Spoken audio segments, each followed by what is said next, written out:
Hi patrons! Today I'm going to show you an update on the progress of the Tree of Life mosaic. I began by setting the guides to 1 inch and 1/2 inch to cut the beige rectangles for the background. I want the wispy grain to go horizontally across the mosaic, and the rectangles will be placed in a horizontal brick style, so I'm starting by cutting against the grain with 1 inch guides. So then I'm left with hundreds of 1 inch strips ready to be cut down into rectangles. I wanted to mention that as much variation as in this glass, there's also a huge difference between the front and the back. I'll be using the lighter side for this particular mosaic. Here I'm using a 1/2 inch guide to cut the 1 inch strips into 1 inch by 1/2 inch rectangles. This step takes forever, but once I'm finished, I wash and dry the glass to get off the oils. Next up is prepping the general leaf shapes. I'm using a Sharpie to mark before I score the glass.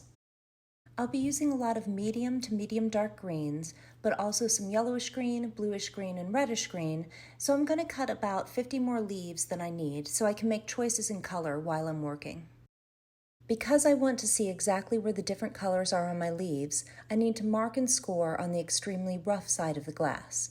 This isn't ideal because it's hard to score glass this rough in texture. I just do my best to hold a firm, consistent grip on the glass cutter, holding it directly above the score. Like anyone, I can get all loosey-goosey with the cutting if I can get away with it, but here I have to concentrate. Now it's time to place the leaves on top of the contact paper. I'm going to vary the sections on the leaves between 8 and 10 per leaf. First, I'll make a score down the center of the leaf, then slanted cuts down each side. I'm wiping with a little rubbing alcohol to get off the oil, and I'll break apart the glass into sections. As I break the sections apart, I place them in order to make it a little easier.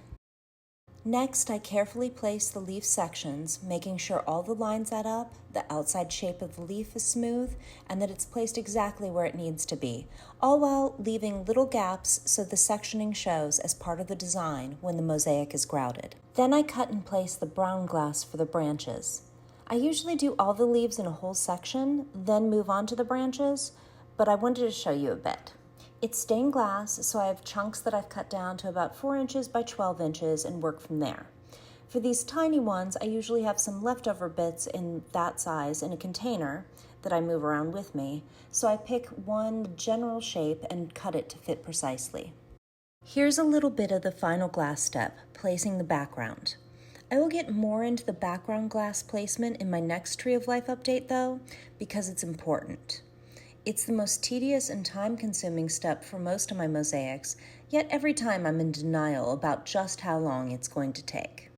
So here it is so far. I'm happy with the progress, and thankfully so is the client. Thank you for watching.